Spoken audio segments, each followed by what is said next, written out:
If you're a fifth grade or younger, I'm talking especially to you. Could you raise your hand just so I know where you are? You can wave at me. I see you. I brought some things to show you. And it's going to look like an odd assortment of things, but your job is to figure out what these things have in common. Are you ready? Now, you won't be able to see them very well, but I'll describe them to you. So the first one is a pair of socks. These are my favorite socks. They're really soft and they feel good. The next thing is a picture of macaroni and cheese. And it's the kind that's all really gooey and cheesy. Not the kind that comes from a box. The kind that somebody's mama made or daddy made. I also have Harry Potter movies. My particular favorites are the first and the third, but I like all of them. I enjoyed those. And then this is a picture. You can't see it. It's real small, but it's from my desk, and it's of my family, my husband and our 3 kids. And if I could wave my Harry Potter wand and put my grandchildren in there and my son-in-law, I would do that too. So what do you think? What do these things have in common? Do you have an idea?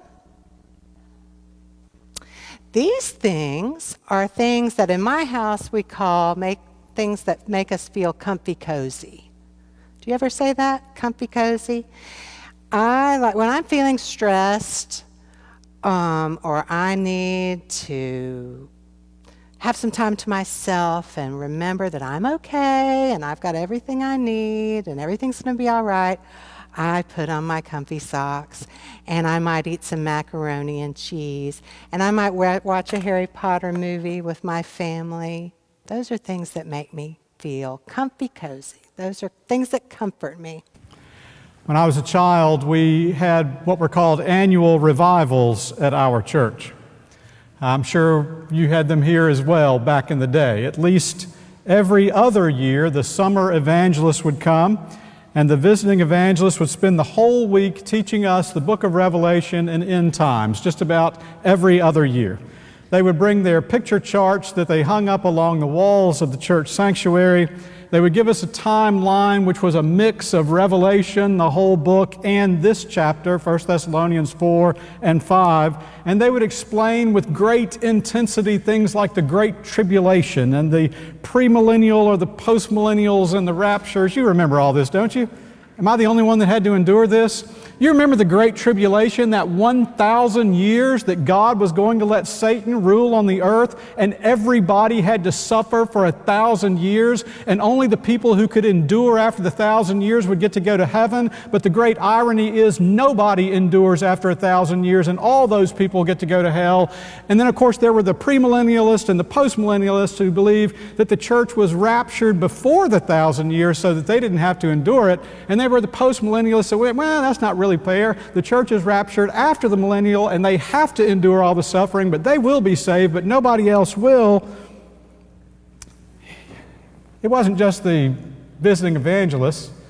The filmmakers and the authors jumped on this bandwagon because it sells really well. And so books and movies followed like Thief in the Night and the late great Planet Earth and The Omen and Left Behind series. They were pressed into film to show us how terrible the end of time would be, especially for people who weren't Christians and especially for people who weren't Southern Baptists. That's the truth in Southern Arkansas anyway. The musicians jumped on board and songs were written about this horrible time. One of my favorite unfavorites was a song called One Day Too Late. I'm not sure how many of you had to sing this one in choir, but I did. Have y'all heard this song? Yeah, the words went like this. I never thought I'd see the day when you'd come to kneel and pray. I never thought that I would see a church house filled to capacity, and outside the door there's more who have never come before. But oh, what a shame, Jesus came one day before. And you came one day too late. A little more popular was Larry Norman's I Wish We'd All Been Ready. You remember life was filled with guns and wars, and everyone got trampled on the floor. I wish we'd all been ready. Children died. The days grew cold. A piece of bread would buy a bag of gold. I wish we'd all been ready. There's no time to change your mind. The sun has come, and you've been left behind. Interestingly enough, you realize it hasn't always been this way. There is absolutely no ancient or early scholarship in the church that talks about tribulations and raptures before the late 1800s. None. For 1800 years in the history of the church. None of the church fathers and none of the early centuries wrote about millennialism or world-ending destruction. When we talk about that kind of preaching as old-time religion, the fact of the matter is that's fairly new-time religion. In fact, these ideas didn't even emerge until the late 1800s, and we'd be shocked, I think, to find out where they came from. There is absolutely no ancient or early scholarship in the church. It began in Europe. John Darby was a pastor of the church in Ireland. He had a member of his Sunday school who was a teacher who Darby even claimed made connections in scriptures that were delightfully erroneous. But this one particular Sunday school teacher came to John Darby one day and talked about their view of Revelation with different dispensations and chapters of history. And since they believed the world was only 4,000 years old, this is how you break the 4,000 years down. And out of that came this whole idea of raptures. By the way, did you know the word rapture isn't even in the Bible? Nowhere, not the Old or the New Testament.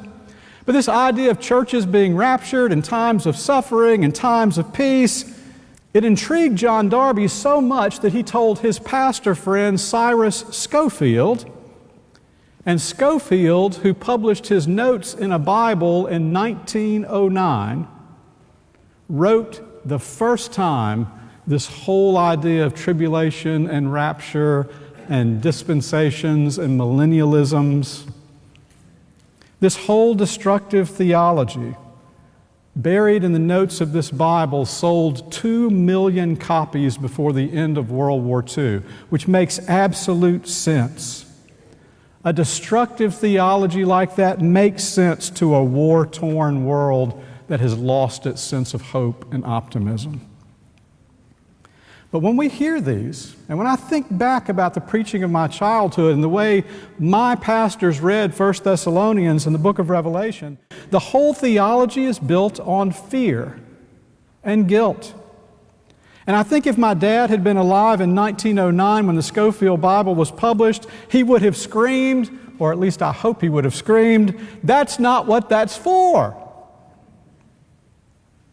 If you read the words of 1 Thessalonians 4 closely, you realize that fear is not their purpose. If you glean fear and guilt from 1 Thessalonians 4 and 5, we're simply reading it wrong. We've missed the whole context. In fact, Paul says, let me tell you what's going to happen. And at the very end in chapter 4, verse 18, he says, now do this. Comfort one another with these words. I tried to figure out in my own mind what comfort really meant, and I think I landed on this as my own personal little definition. Comfort, in essence, is helping someone imagine life differently.